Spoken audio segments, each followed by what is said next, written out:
There is a concept in sociopsychology. It is called as metaframes. It is otherwise called as archetypes.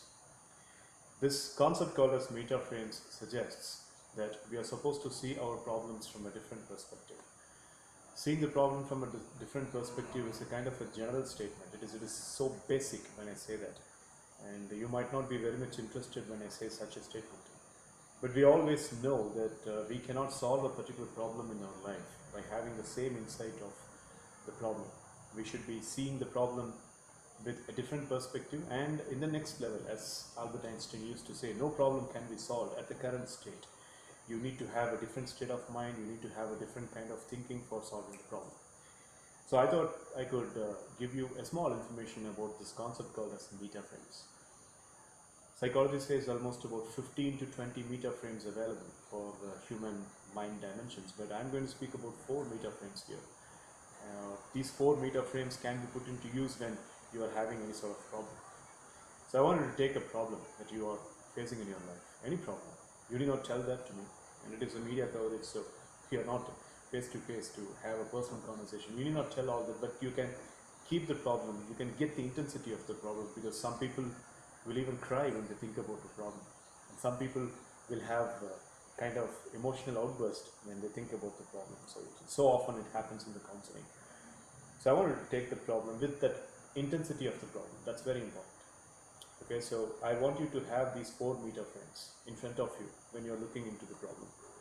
Metaframe number 1. Warrior. Seeing the problem as a warrior. Not speaking about soldier, I'm speaking about warrior. A person who is very strong, because this metaframe warrior, the first metaframe warrior, represents action and strength. Okay, so when you try this kind of a metaframe, you're supposed to be an action-oriented person. You're supposed to be oozing out with a lot of strengths.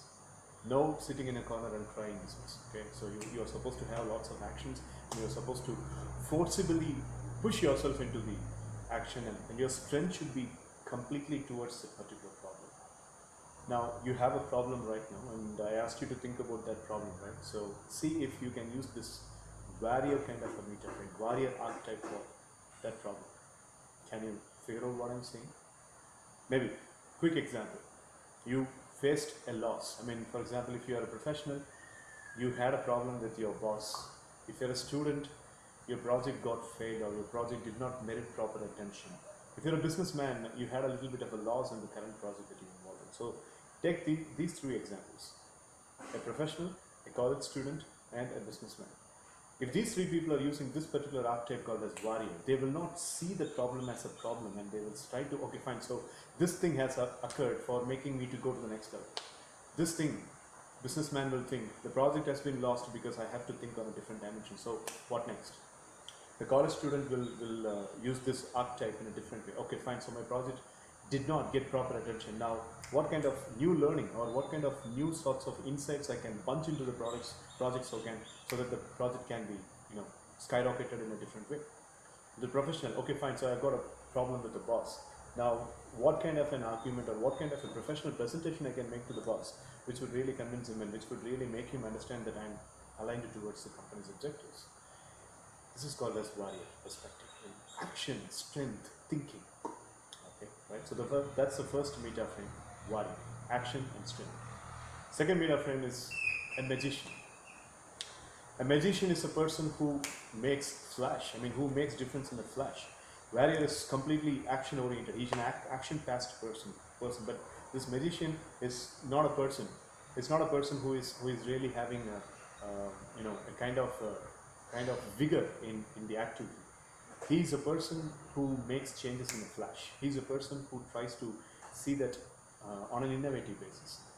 Peter Drucker always uses to say that in business, if you have to survive, you have to do 2 things. One is marketing, and another one is innovation. The people who do innovation in businesses, they actually fall into the category of this second archetype called as magician. They try to think on a different way. They try to have lots of new perspectives, lots of new insights. They try to get the schools of thoughts of the other business people. They try to get the schools of thoughts of the other, people who belong to different civilization, and they come up with something. So why don't you try the second one, magician? Different thinking. unique thinking, innovative thinking, and trying to keep your temperament very cool. See, both these two people, this warrior and magician, they don't cry. They try to take the problem for right sense, and they're always self-driven. Okay, so temperament is very strong for these two guys. I'm suggesting the second one, magician. This needs a little bit of a maturity, but if you are able to do this, I mean, big leaders sometimes, categorical people like Nelson Mandela, Ratan Tata, Dr. Kalam, and the people who faced 9/11 accident, people who faced the disaster, the one particular disaster which really made America into topsy-turvy, which happened in 2001, September 9th, September 11th. So that particular time, people were having plenty of problems within themselves, and there were some people were really coming out of their personal turmoil and accidents using this magician. Okay, fine, so it has happened. Now what's next? My business has been lost. My family is into deep turmoil. No, what am I supposed to do? So this is the kind of a magician temperament. Second archetype, magician. And magician, full of different thinking. Just like action and strength for warrior, magician, full of different temperament and innovation. Third archetype, it's called as the level of peacemaker. This archetype is full of love, connection, unity, harmony, settling the differences, seeing the difference in the indifference, and then trying to be so much conducive. The third one is not going to be a cup of tea for many people, because we live in a world where we are emotionally driven for many occasions, and we are living in a technological wired world. So this third one is a little bit difficult. I mean, unless you are a spiritual oriented person, this third archetype is a little difficult. But if you manage to pull it off, and if you manage to make it as a habit of getting into the third archetype pretty soon, I think you are one among the few leaders who are having the globe on the palm.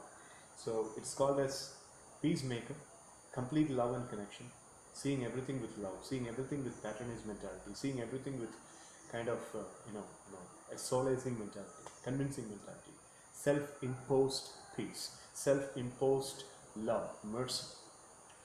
So can you figure out the third archetype? Now you have a problem right on the top of the hat. So can you use the third archetype for your problem? Maybe, maybe not. So you can try.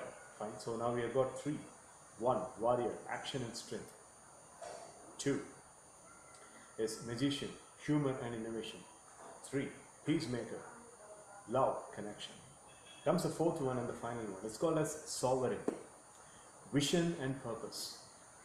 Seeing the problem as a sovereign, having lots of vision filled into the mind, having lots of purpose filled into the mind, and trying to see the problem for accomplishing your vision. This problem might be a kind of an yardstick. I always believe in the statement that all your pains have spiritual lessons. Seriously, friends, all your pains have spiritual lessons. But the spiritual lessons are invisible, and it is packed inside the pain. You cannot see that in the naked eye. If you are having this fourth archetype, sovereign, I think you can see the spiritual lessons in all the pain.